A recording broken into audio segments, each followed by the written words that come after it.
ब्रेनिक IAS, कल की तैयारी आज से। नमस्कार दोस्तों, ब्रेनिक आईएएस में एक बार आपका फिर से स्वागत है। मेरा नाम है निखिल दुबे और हमारी साइंस एंड टेक्नोलॉजी की सीरीज स्टार्ट हुई थी, जिसमें हमने लास्ट लेक्चर में जो हमारा पहला लेक्चर था हमने देख लिए थे स्पेस, ब्लैक होल्स को समझ लिया था। अब हम आते हैं भारत के रॉकेट लॉन्चिंग स्टेशंस को जानते हैं, रॉकेट्स को जानते हैं, वेरियस जो स्टेजेस हैं रॉकेट्स की उसको समझते हैं, क्या क्रायोजेनिक इंजन यूज हुआ है, कौन सा इंजन यूज हुआ है, ये सब आगे के लेक्चर्स में जानते हैं। तो आज के लेक्चर में हम रॉकेट्स को समझते हैं। तो रॉकेट क्या होता है? तो रॉकेट बेसिकली आप देखा जाए कि एक सिलेंड्रिकल ऑब्जेक्ट जो बहुत तेज रफ्तार से चलता है, जिसको दो काम में यूज करते हैं, या तो स्पेस में स्पेस ट्रेवल के लिए या स्पेस मिशंस के लिए, सैटेलाइट्स को स्पेस में लॉन्च करने के लिए, और दूसरा रॉकेट्स को यूज करते हैं वेपन में। जो मिसाइल टेक्नोलॉजीज हैं इसमें भी रॉकेट्स का काफी इस्तेमाल होता है। और ये जो रॉकेट्स हैं ये न्यूटन्स के लॉस पर बेस्ड रहती हैं, जैसे every reaction has a equal and opposite reaction. इसके बेस पे भी रॉकेट वर्क करती है, क्योंकि जो जितना ज्यादा रॉकेट मतलब फ्यूल बर्न करेगी तो थ्रस्ट देगी, उतनी ही रफ्तार से वो आगे बढ़ेगी। तो rocket is a large cylindrical object that moves very fast by forcing out burning gases and that is used for space travel और एज अ वेपन। तो अब जानते हैं भारत में जो रॉकेट लॉन्चिंग स्टेशंस कौन से हैं।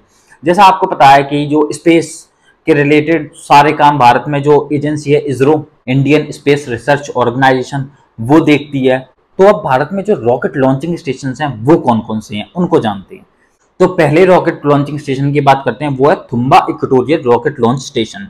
ये है केरला में, और इसको हम Vikram Sarabhai rocket launching station के नाम से भी जानते हैं। और ये जो तुम्बा इक्वेटोरियल रॉकेट लॉन्चिंग स्टेशन है, जिसको हम शॉर्ट में टेरल्स बोलते हैं, यहाँ से मेनली रोहिणी या साउंडिंग रॉकेट्स को लॉन्च करते हैं। और ये रोहिणी और साउंडिंग रॉकेट्स आगे हम जानेंगे कि ये टेक्नोलॉजी डेमोन्स्ट्रेशन पर्पस के लिए यूज होती है। दूसरा रॉकेट लॉन्चिंग स्टेशन है STSC शार, जिसका मतलब है Satish Dhawan space centre, Sriharikota high altitude range. ये आंध्र प्रदेश में पड़ता है। फिर तीसरा रॉकेट लॉन्चिंग स्टेशन है थूथकोडी रॉकेट लॉन्चिंग स्टेशन। यहाँ से mainly SSLV small satellite launch vehicle मतलब लॉन्च होते हैं, और ये तमिलनाडु में पड़ता है। अब आपने देखा होगा कि जो सारी कंट्रीज हैं वो अपना रॉकेट लॉन्चिंग स्टेशंस इक्वेटर के पास सेटअप करे हैं।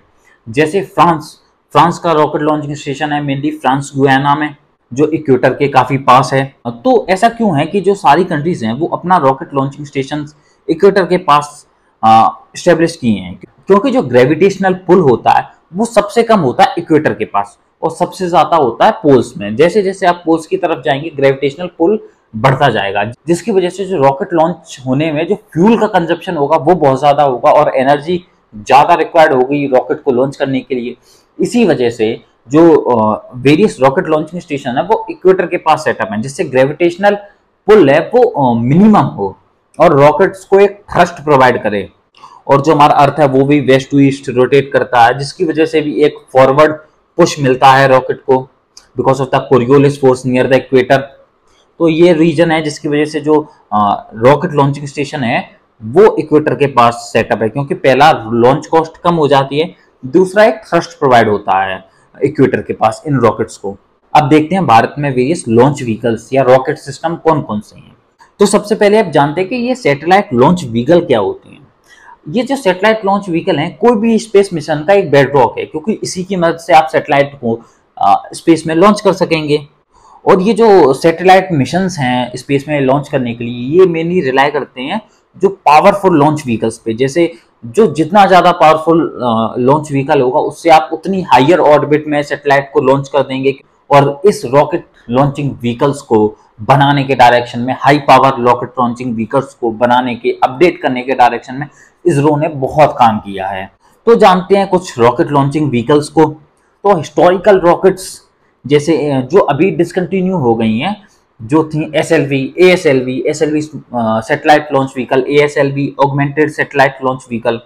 फिर आती हैं जो अभी ऑपरेशनल रॉकेट्स लॉन्चिंग व्हीकल्स हैं, वो है PSLV polar satellite launch vehicle, GSLV geosynchronous launch vehicle, GSLV mark 3 आया है जो और अपग्रेडेड रॉकेट लॉन्चिंग स्टेशन है, जिसमें पावर भी ज्यादा बढ़ा दी गई है, और जो पेलोड कैपेसिटी है, जो सैटेलाइट कितनी कैरी कर लेगा, वो भी काफी बढ़ा दी गई है। फिर आता है SSLV। SSLV मतलब स्मॉल सैटेलाइट लॉन्च व्हीकल। आजकल जो छोटी छोटी कंपनियां भी हैं, न्यू स्टार्टअप्स हैं जो मतलब अच्छा खासा ग्रो कर रहे हैं, वो भी अपनी छोटी सैटेलाइट को लॉन्च कर रहे हैं स्पेस में फॉर कम्युनिकेशन, तो दे यूज SSLV। फिर हाँ, एक और ऑपरेशनल रॉकेट सिस्टम है भारत का जो है रोहिणी और साउंडिंग रॉकेट्स। ये टेक्नोलॉजी डेमोन्स्ट्रेशन पर्पस के लिए मेनली यूज होता है। फिर अब फ्यूचर प्रोस्पेक्ट क्या है इसरो का, कौन कौन सी रॉकेट बनाने का फ्यूचर में इसरो का मन है, तो उसके बारे में बात करते हैं। ISRO is focusing on reusable launch vehicle, जिसको बार बार यूज किया जा सके। क्योंकि अभी क्या होता है, अगर कि जैसे रॉकेट लॉन्च हुई, वो सैटेलाइट को ऑर्बिट में प्लेस होने के बाद वो वापस धरती पे आती है और समुद्र में उसको गिरवा लिया जाता है, तो वो वेस्ट हो जाती है। बट अब इसरो ट्राई कर रहा है कि रियूजेबल लॉन्च व्हीकल बनाए, जिससे जो खर्चा होगा वो भी कम होगा और एक रॉकेट को आप मल्टीपल टाइम यूज कर सकते हैं। और ISRO is also focusing on human rated launch vehicle, जिसको HRLVM बोलते हैं, जिससे क्या होगा, ह्यूमंस को स्पेस में ले जाना पॉसिबल होगा। वैसे काफी स्पेस मिशन हुए हैं जिसमें ह्यूमंस गए हैं, बट जो ह्यूमन रॉकेट लॉन्चिंग स्टेशन होगा, these are also in the future prospect of ISRO, जिससे ह्यूमंस को इजीली स्पेस में ले जाया जा सके फॉर वेरियस रिसर्च और अदर पर्पस के लिए। तो ये कुछ रॉकेट लॉन्च व्हीकल्स थे या रॉकेट सिस्टम भारत के। अब इन सारे रॉकेट लॉन्चिंग व्हीकल्स को अपन एक एक करके समझते हैं। जैसे पहला PSLV। अब SLV और ASLV तो अब मतलब एक तरीके से खत्म हो गई है, अब उसका यूज नहीं होता, तो ये हमारे सिलेबस में इतना महत्वपूर्ण नहीं है। हम बात करते हैं ऑपरेशनल और फ्यूचर रॉकेट्स की। जैसे PSLV क्या है? Polar satellite launch vehicle. ये PSLV third generation launch vehicle है और सबसे पहले सक्सेसफुली इस PSLV को लॉन्च किया था अक्टूबर 1994 में। और इस PSLV में 4 स्टेज यूज होती हैं इन दिस रॉकेट।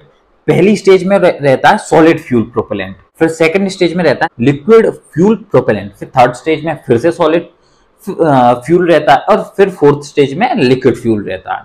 और इस polar satellite launch vehicle PSLV का पेलोड कैपेसिटी लगभग 1000 से 1700 किलो तक है। ये जो मतलब वेट है अपने साथ कैरी कर सकता है, वो मैक्सिमम 1700 किलो तक वेट अपने साथ स्पेस में कैरी कर सकता है। और चूंकि ये जो PSLV है वो बहुत रिलायबल व्हीकल है इसरो का, इसलिए इसको इसरो का वर्क हॉर्स भी माना जाता है। क्योंकि लगभग अभी तक PSLV से 60 लॉन्च हुई हैं, जिसमें से सिर्फ 2 फुल फेलियर रहे हैं, जो PSLV C39 और PSLV D1, और एक रहा है पार्शियल फेलियर। तो सिर्फ 3 फेलियर हैं और 57 सक्सेस हैं इस PSLV से, तो इसलिए इसको वर्क हॉर्स ऑफ इसरो भी कहा जाता है। और इस PSLV के अलग अलग वेरिएंट हैं और इस PSLV में कैपेबिलिटी है कि वो मल्टीपल सैटेलाइट को एक सिंगल ऑर्बिट में लॉन्च कर सकता है। और एक PSLV C45 रॉकेट भी है जिसने मल्टीपल सैटेलाइट्स को मल्टीपल ऑर्बिट्स में भी लॉन्च किया है। तो इसलिए ये PSLV बहुत रिलायबल है।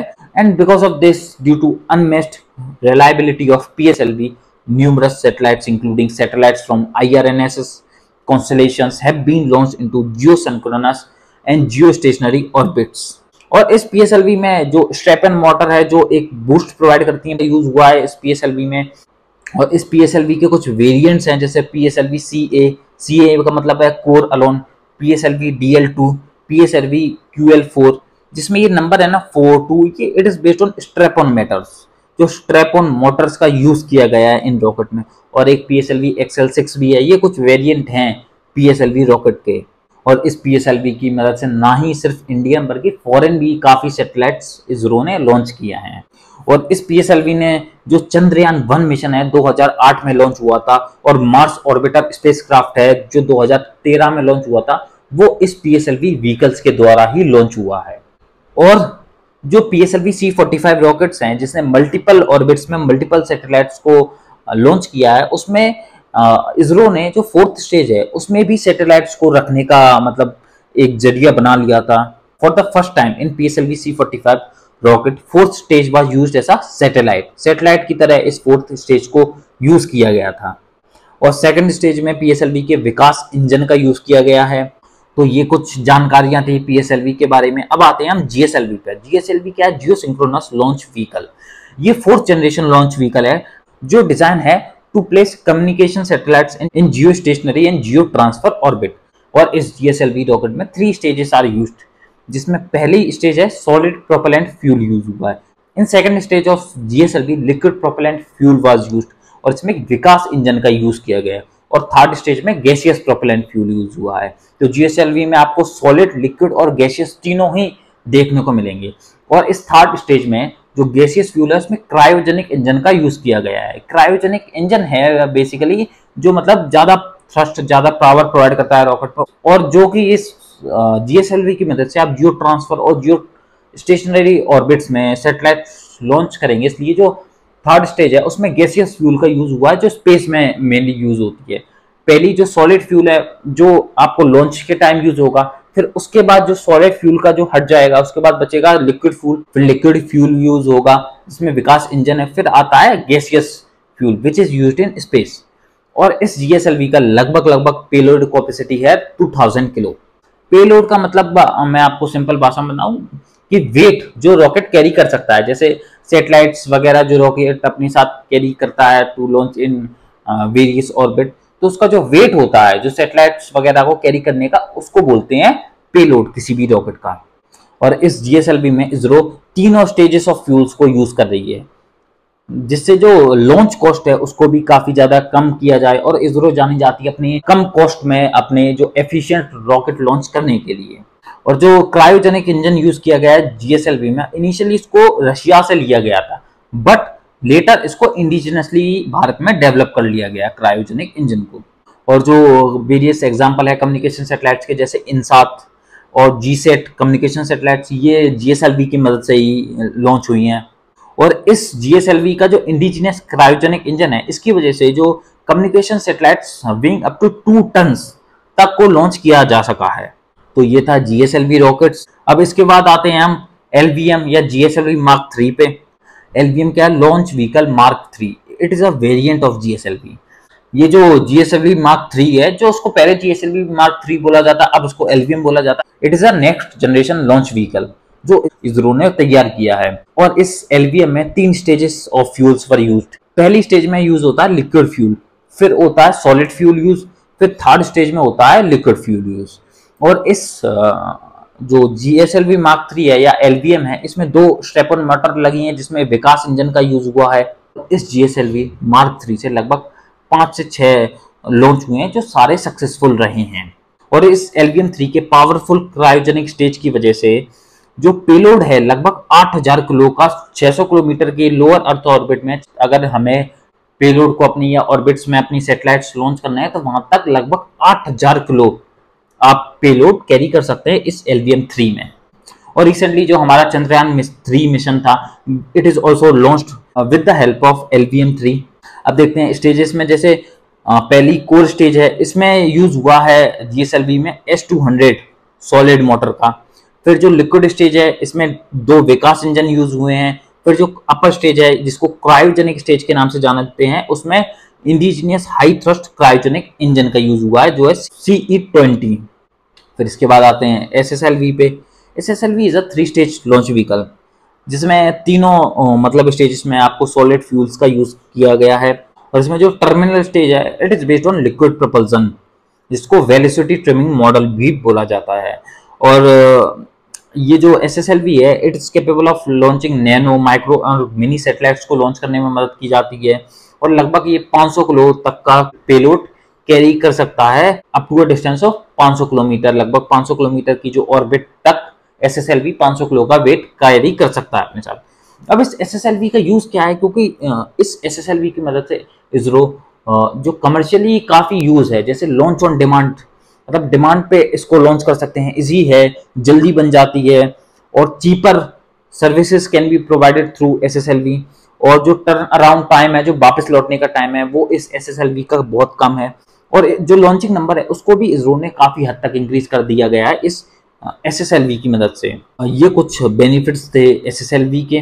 अब एट लास्ट आते हैं HRLVM 3, जो ह्यूमन रेटेड लॉन्च व्हीकल है, जिसको इसरो का गगनयान मिशन है उसमें भी इस HRLVM को यूज किया जाएगा। इसमें क्या है, क्रू एस्केप सिस्टम है, जिसमें आपको जो क्रू है, क्रू मेंबर्स को भी आप इसमें रख सकते हैं। जैसे आपको पता है कि जो रॉकेट होती हैं वो 2 तरह की होती हैं। एक क्रू मॉडल होता है जिसमें आप मतलब इंसान को स्पेस में भेज सकते हैं, क्योंकि रॉकेट में एक हैबिटेबल स्पेस प्रोवाइड हो जाता है with earth like environment for the crew.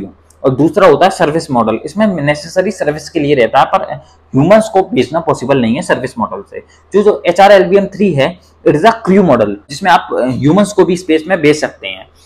इस HRLVM-3 का मेन ऑब्जेक्टिव है कि जो 3 एस्ट्रोनॉट्स को स्पेस में भेजे जाएंगे।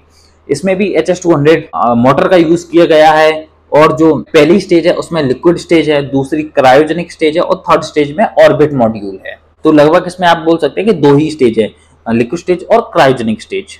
तो ये जो फ्यूचर प्रोस्पेक्ट है इसरो का HRLVM-3, जिससे इसरो ह्यूमंस को स्पेस में भेजेगा। तो ये कुछ रॉकेट लॉन्चिंग व्हीकल्स थे इसरो के द्वारा बनाए गए, और फ्यूचर प्रोस्पेक्ट की क्या क्या रॉकेट लॉन्च व्हीकल इसरो बनाएगा। तो friends, this is for today's lecture from Brainiac IAS।